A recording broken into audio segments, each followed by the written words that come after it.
প্রিয় ষষ্ঠ শ্রেণীর ছাত্রছাত্রীবৃন্দ, আশা করছি তোমরা সবাই ভালো আছো। তোমরা যে যেখান থেকে আজকের এই গুরুত্বপূর্ণ ভিডিওটি দেখছো সবাইকে স্বাগত জানাচ্ছি। তোমরা জানো তোমাদের ষষ্ঠ শ্রেণীর গণিত বইয়ের পরীক্ষা আগামী 10 তারিখ অনুষ্ঠিত হবে। ওই পরীক্ষায় তোমাদের গণিত বইয়ের শুরু থেকে 137 পৃষ্ঠা পর্যন্ত থাকবে। তোমরা দেখতে পাচ্ছ যে 3 নম্বরে, এই যে এখানে দেখো, আমরা যদি দেখি তোমাদের গণিত বইয়ের শুরু থেকে 137 পৃষ্ঠা পর্যন্ত কত অধ্যায়। তোমাদের গণিত বইয়ের শুরু থেকে 137 পৃষ্ঠা পর্যন্ত হচ্ছে তোমাদের 5টা অভিজ্ঞতা, মানে 5টি অধ্যায়। ঠিক আছে, এই 5টি অধ্যায়ের মধ্যে যে সকল গুরুত্বপূর্ণ অঙ্ক আছে আমি আজকে তোমাদের সাথে সেই অঙ্কগুলো শেয়ার করব। তোমরা যদি এই অঙ্কগুলো বাড়িতে বেশি বেশি করে প্র্যাকটিস করো তাহলে আশা করছি তোমরা পরীক্ষায় 100% কমন পাবা।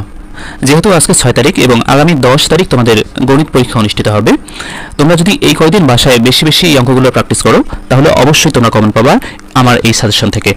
দেখো, আমি তোমাদের সাথে একটা বিষয় শেয়ার করব, সেটা হচ্ছে শিখন অভিজ্ঞতা ভিত্তিক মূল্যায়ন ছক আমাদেরকে আগে সরবরাহ করা হয়েছিল। এখানে দেখতে পাচ্ছ অভিজ্ঞতা 1 মানে অধ্যায় 1। এই অভিজ্ঞতার শিরোনাম হচ্ছে সংখ্যার গল্প, মানে তোমাদের সংখ্যার গল্প অধ্যায় থেকে যে সকল অঙ্ক খুবই গুরুত্বপূর্ণ সেগুলো এখানে দেয়া আছে। এখানে পারদর্শিতার নির্দেশক দেয়া আছে। তোমরা জানো পারদর্শিতার নির্দেশক হলো পিআই, মানে তোমাদের কিন্তু পিআই এর ভিত্তিতে মূল্যায়ন করা হবে। তো এই পিআই এর আলোকে যে সকল গুরুত্বপূর্ণ বিষয় এখানে আছে, দেখো এখানে বলছে 3 কার্ডের ম্যাজিক, প্রিয় নামে বয়স জানো, পাজল যেটা হচ্ছে বাক্সের পাজল। এরপরে দেখো এখানে আরেকটা পিআই দেয়া আছে এবং এই পিআই এর অন্তর্গত 3 কার্ডের ম্যাজিক, প্রিয় নামে বয়স জানো, একই রকম জিনিস দেয়া আছে। ঠিক আছে, এখন আমরা তোমাদের গণিত বই যদি দেখি, দেখো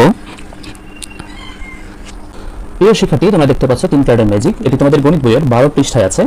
তোমরা এটি ভালোভাবে করবে এবং এই যে পাজল দেখতে পাচ্ছ, এই পাজলটি তোমাদের গণিত বইয়ের 14 পৃষ্ঠায় আছে এবং প্রিয় নামে বয়স জানো এটিও 14 পৃষ্ঠায়।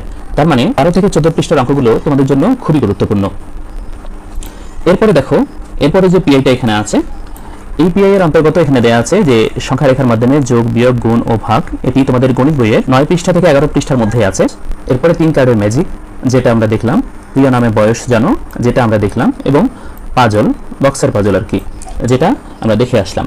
আমরা দেখব তোমাদের গণিত বইয়ের 9 থেকে 11 পৃষ্ঠার এই কাজগুলো, মানে সংখ্যা রেখার মাধ্যমে যোগ, বিয়োগ, গুণ, ভাগ। তোমরা এখানে দেখতে পাচ্ছ সংখ্যা রেখা, এই সংখ্যা রেখার মাধ্যমে যোগ, বিয়োগ, গুণ, ভাগ এটি তোমাদের গণিত বইয়ের 9, 10 এবং 11 পৃষ্ঠা, এই 3 পৃষ্ঠার মধ্যে আছে। তোমরা এই কাজগুলো খুবই ভালোভাবে করবে। ঠিক আছে, এরপরে দেখো দেয়া আছে তোমাদের গণিত বইয়ের 7 পৃষ্ঠার জোড়াই কাজ, আবার 3 কার্ডের ম্যাজিক, প্রিয় নামে বয়স জানো, পাজল যেটা বাক্সের পাজল। এই 7 পৃষ্ঠার যে জোড়াই কাজগুলো আছে সেটা তোমরা দেখবা। আমি তোমাদের একটু দেখাই দিচ্ছি। দেখো এই যে 7 পৃষ্ঠার যে জোড়াই কাজটি আছে, এই জোড়াই কাজটি তোমরা করবা। এখানে বলছে দীর্ঘ কাগজের স্ট্রিপের সাহায্যে আরো বেশি অঙ্ক বিশিষ্ট সংখ্যার জন্য সিক্রেট নম্বর তৈরি করে একে অপরকে দেখাও, ভুল হলে সহায়তা করো, প্রয়োজনে শিক্ষকের পরামর্শ নিতে পারো। এই জোড়াই কাজটি তোমরা খুব সুন্দরভাবে করবে। দেখো এখানে কিন্তু কাগজের স্ট্রিপ দেখানো হয়েছে তোমাদের এই 7 পৃষ্ঠায়, মানে কাগজের ভাঁজে লুকানো স্থানীয় মান। মূলত এই যে কাজটি আছে, এই কাজটি তোমরা হাতে কলমে বারবার প্র্যাকটিস করবে, তাহলে তোমরা পরীক্ষার খাতায় খুব সুন্দরভাবে লিখতে পারবে। এরপরে দেখো এই যে আরেকটা পিআই আছে, এই পিআই এর অন্তর্গত এখানে বলছে 7 পৃষ্ঠা জোড়াই কাজ, যে কাজটা এইমাত্র দেখে আসলাম। এরপরে 3 কার্ডের ম্যাজিক, প্রিয় নামে বয়স জানো, পাজল বাক্সের পাজল। এর আগের পিআই এ আমরা এই কাজগুলো দেখলাম। এরপরে দেখো এরপরে আরেকটা পিআই আছে, বলছে যে পৃষ্ঠা 4 একক কাজ 2 এর ধরন চিহ্নিত করতে পেরেছি কিনা, মানে পৃষ্ঠা 4 যে একটা একক কাজ আছে সেই কাজটা করতে হবে। আমরা পৃষ্ঠা 4 দেখব। দেখো তোমরা গণিত বই বের করে এটা কিন্তু করতে পারো। এই যে পৃষ্ঠা 4 একক কাজ আছে, একক কাজ 2, ঘড়িতে সময় দেখি, এই কাজটা কিন্তু তোমাদের করতে হবে। তারপরে দেখো এখানে একটা ছক দেওয়া আছে কোন ঘড়িতে কত সময়। এখানে 1 নম্বর ঘড়ি, 2 নম্বর ঘড়ি, 3 নম্বর ঘড়ি, 4 নম্বর ঘড়ি দেওয়া আছে। এখানে সময়টা কিন্তু তোমাদের লিখতে হবে।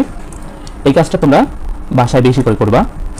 এরপরে দেখো এরপরের পিআই এ কি বলছে, যে পৃষ্ঠা 4 একক কাজ 2 এর যৌক্তিক গাণিতিক রূপ দিতে পেরেছে কিনা। যে কাজটির কথা বললাম সেই কাজটির কথা এখানে আবার বলা হয়েছে।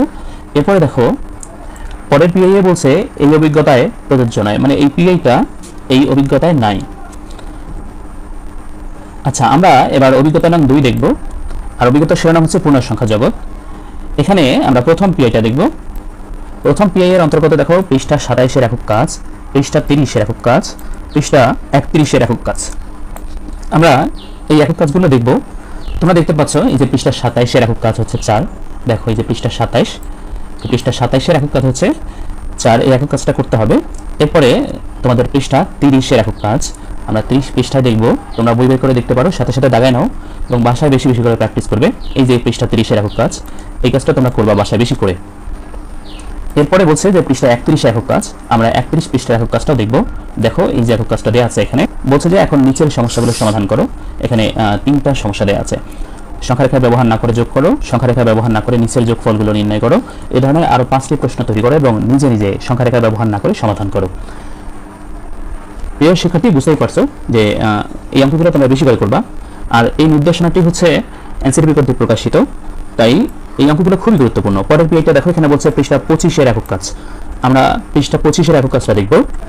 দেখো এই যে পৃষ্ঠা 25, এই পৃষ্ঠা 25-এ এখানে একক কাজ দেয়া আছে 2টা। একক কাজ 1 তোমরা ছবিটি দেখতে পাচ্ছ এবং একক কাজ 2, এগুলো কিন্তু তোমাদের করতে হবে। তাহলে তোমরা যদি এই অঙ্কগুলো করো, অন্তত পরীক্ষার খাতায় খুব ভালোভাবে অ্যাটেন্ড করতে পারবে। তোমাদের প্রশ্নের জন্য হাহাকার করতে হবে না। তোমরা এই 3 দিন সময় আছে, 3 দিন সময় খুব ভালোভাবে পড়াশোনা করো, দেখবা যে হয়ে যাবে।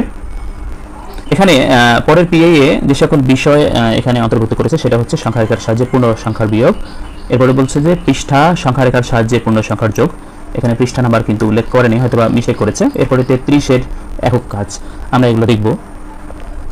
এখানে স্পষ্টই বুঝতে পারছি যে সংখ্যারেখার সাহায্যে পূর্ণ সংখ্যার বিয়োগ আর পূর্ণ সংখ্যার যোগ এবং 33 পৃষ্ঠার একক কাজ, আমরা এগুলো দেখব আর কি। আমরা প্রথমে 33 পৃষ্ঠার একক কাজটা দেখব। দেখো এই যে 33 পৃষ্ঠা, এই 33 পৃষ্ঠার একক কাজটা আমরা যদি দেখি, এই যে একক কাজটা দেওয়া আছে, তোমরা একটু ভালোভাবে দেখো, তাহলে বুঝতে পারবা যে কোন কাজটা তোমাদের করতে হবে। তারপরে বলছে যে সংখ্যারেখার সাহায্যে পূর্ণ সংখ্যার যোগ এবং পূর্ণ সংখ্যার বিয়োগ, এটি আমরা দেখব। এই যে সংখ্যারেখার সাহায্যে পূর্ণ সংখ্যার বিয়োগ, এটি আছে তোমাদের গণিত বইয়ের 31 পৃষ্ঠায় এবং সংখ্যারেখার সাহায্যে পূর্ণ সংখ্যার যোগ, এটি আছে তোমাদের গণিত বইয়ের দেখো যে 28 পৃষ্ঠায় আছে। হ্যাঁ, তোমরা যদি ভালোভাবে এই অঙ্কগুলো করো, আমি বারবার বলছি যে অঙ্কগুলো যদি করো তাহলে খুব সুন্দরভাবে তোমরা অ্যাটেন্ড করতে পারবা। পূর্ণ সংখ্যা তোমরা এই 28 পৃষ্ঠা থেকে 29 পৃষ্ঠা, 30 পৃষ্ঠা এবং 31 পৃষ্ঠা যদি করো, 31 থেকে 32 পৃষ্ঠাও আছে, এই অঙ্কগুলো যদি করো তাহলে তোমরা খুব সুন্দরভাবে করতে পারবে। এরপরে দেখো পরের পিআই, এখানে বলছে যে সংখ্যারেখার সাহায্যে পূর্ণ সংখ্যার বিয়োগ, যেটা আমরা দেখলাম, সংখ্যারেখার সাহায্যে পূর্ণ সংখ্যার যোগ। এরপরে 33 পৃষ্ঠার একক কাজ, আমরা 33 পৃষ্ঠার একক কাজটা কিন্তু দেখেছি, এই যে এই একক কাজটা। এরপরে দেখো পরের পিআই বলছে পৃষ্ঠা সংখ্যারেখার সাহায্যে পূর্ণ সংখ্যার যোগ, মানে সংখ্যারেখার সাহায্যে পূর্ণ সংখ্যার যোগ, এখানে পৃষ্ঠা কথাটা উল্লেখ করেনি। 33 পৃষ্ঠার একক কাজ, এটা আমরা দেখলাম। এই ছিল অধ্যায় 2 অর্থাৎ অভিজ্ঞতা 2-এর সাজেশন। তোমরা এই অঙ্কগুলো খুব বেশি বেশি করে করবা। প্রিয় শিক্ষার্থীরা, এই ভিডিওটি এখানে শেষ করব। এর পরের ভিডিওতে তোমাদের অভিজ্ঞতা 3 থেকে অভিজ্ঞতা 5 পর্যন্ত যে সকল গুরুত্বপূর্ণ অঙ্ক তোমাদের করতে হবে সেগুলো শেয়ার করব। তোমরা অবশ্যই সেই ভিডিওটি দেখবে। তোমাদের গণিত বিষয়ে নিত্য নতুন ভিডিওগুলো পেতে এই চ্যানেলটি সাবস্ক্রাইব করবে এবং পাশে থাকা বেল আইকনটি অন করে দিবে, কারণ প্রতিনিয়ত তোমাদের গাণিতিক যে সমস্যাগুলো আছে সেই সমস্যাগুলো কিন্তু আমার এই চ্যানেলের মাধ্যমেই সমাধান করে থাকি। তোমরা সবাই ভালো থাকবে, সুস্থ থাকবে। দেখা হবে পরবর্তী ভিডিওতে। আল্লাহ হাফেজ।